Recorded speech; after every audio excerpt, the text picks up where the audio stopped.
What's up everyone? I'm Jen Woodhouse, this is my husband Adam, and in this video we're changing our traditional storage water heater to a rheem Performance Platinum tankless water heater. 2 days before Christmas, we woke up to a pretty scary leak in our basement. We discovered an active drip coming from our water heater tank. So, before visions of a flooded basement on Christmas morning could dance in our heads, we called our plumber. While replacing a water heater is never something you really look forward to, this did provide us a perfect opportunity to make the switch from a tank to a tankless unit. After doing a little research, we found that with a traditional tank water heater, for a gas water heater, you get about 8 to 12 years of a service life, and for an electric hot water heater, you get about 10 to 15 years. Most brands of residential water heaters offer a 6-year warranty on the tank and 6-year warranty on the parts, which means most of them typically fail at about 7 years. Almost as though it was planned that way. By comparison, we found multiple sources online from plumbing experts to energy.gov that state that the life expectancy of a tankless unit is around 20 years. 20 years, man, 20 years! And for the warranty, the tankless unit is typically 1 year on labor, 5 years on parts. With the exception of the heat exchanger, they typically have a 12 to 15 year warranty. So let's talk a little bit about the pros and cons. So we're not here to tell you what's right for your home, but we do want to take you through our thought process as to why we switched from the storage water heater to a tankless unit. Well, I just thought since our entertainment is streaming on demand that our hot water should be too, right? Yes, thank you for that. Moving on, the water heater that we had was a 50-gallon tank, which was fine for our little family of 4, right? I mean, I don't think we ever ran out of hot water. Although I did have to keep adjusting the hot water hotter as I was showering. So maybe we did run out of hot water, I just didn't know it. No, we didn't really run out of hot water, but anytime we have guests over, anytime we're trying to do 2 showers at a time and run laundry, we're going to hit the bottom of the tank at some point. Right, but the main drawback is that there's a finite amount of hot water in the tank and it takes a little over an hour for the tank to heat back up. Right, with a tankless hot water heater, you're not storing water that's hot, you're heating it up as it's coming out. So cold water goes in, the heat exchanger instantly is heating it up, pushing hot water out. So I can turn the hot water on, leave it running for 3 hours and come back and I still have hot water. I mean, not that I'm gonna run it for 3 hours. Our bathtub only holds 2 people. Our situation is unique because we're able to experience both the storage water heater and the tankless unit in the same house under the same conditions. So we're really able to compare apples to apples. I did notice that the tankless water heater took a few seconds longer for the water to get to the desired temperature, but then once it did, it stayed there. I didn't have to adjust the temperature at all during my entire shower. Also, with our old tank water heater, we never dared turn on any other faucets, run the dishwasher, or put a load of laundry in while someone was showering because the hot water would have been compromised. But not so with a tankless unit.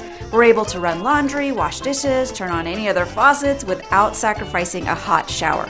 We have hard water in our area, so our plumber recommends that we flush our unit about every year because lime and scale deposits can develop in the heat exchanger.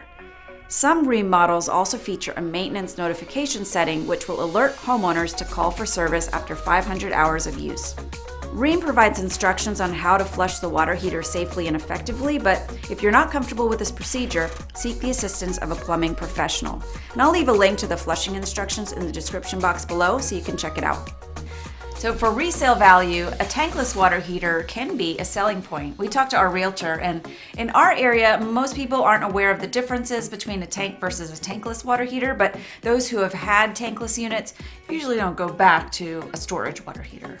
No, that's true. So I called my brother when all this was going on and asked him as we were looking at tank versus tankless, and he told me that once you go with a tankless one, you're never going to go the other direction. For him, buying his new home, it was actually a deal breaker. If it didn't have a tankless, he wasn't doing it. Yeah, plus I like how small it is. I mean, it's a real space-saving design. It frees up a lot of floor space, especially in a space where we have a lot of seasonal storage. Well, it's not just that. I mean, we also, if you remember, our old water heater was leaking, and we called a plumber out, had him look at it. Plumber said there was nothing wrong with it. Because you couldn't see around it. Right, I couldn't get all the way around it. With this one, I can see every side of it. If there's a problem, there's a leak, something's not working right, I can see everything, no problem, and I can call the plumber and, hey, this is definitely a problem, need help. Yeah. Plus, So- there's not 50 gallons of water that will be all over your basement in case there is a catastrophic failure. Technically, that's known as a hot mess. A hot, wet mess. That's what she said. That's what she said. That's what she said. Moving right along, we went with a rheem Performance Platinum Natural gas, tankless water heater. water heater. It's a lot of pieces and parts to remember. But It luckily, is a rheem 9.5 performance, no, a rheem Performance Platinum. 9.5 gallon per minute natural gas tankless hot water heater. What? We went with the rheem Performance Platinum. Son of a, all I know is rheem. It's gray. I don't know. I don't know. Now what do we say? The rheem Performance Platinum natural gas high efficiency indoor tankless water heater with brass service. Here, valve. I'll hold it. Hey, it even comes with this easy installation guide, but we found it easier to just call our plumber. We decided rather than using the easy installation guide, we would use the easy telephone, where we called our plumber. We did this for a couple of reasons. One, we were on a tight timeline with the Christmas holidays just around the corner and family coming into town. And the other part was, at the end of the day, we're gonna sell this house someday. And when we're buying a home, if somebody's done DIY for either electricity or plumbing, I start to get worried. For the people that are going to buy the house, I want to make sure that it's safe for them. Yeah. So hire a licensed professional.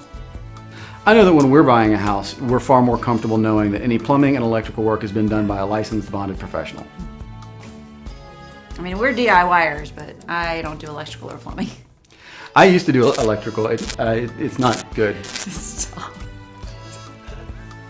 Well, the thing with DIYing plumbing work is if you could have a lot of damage done before you ever realize there's been a problem. There's a problem, yeah, for sure. So we had our plumber install the tankless unit, and it took them about 3 hours total. So the first thing they did was turn off the main water valve and then drain the tank, turn off the gas line. They disconnected the fittings and the valves and then removed the tank. We had to add some horizontal blocking to the studs so that we can mount the unit to the wall. And then they just reconnected the gas lines and the water lines, connected the exhaust lines. It seemed pretty simple of a transition to go from the tank to the tankless. Big thanks to the Home Depot and our friends at Rheem for sponsoring this video. I hope you found it useful. As always, I will leave all the pertinent links in the description box, and if you have any questions, leave them in the comment section below and I will do my best to answer them. Thanks so much for watching. I'm Jen Woodhouse. This is my husband Adam. We'll see you in the next video.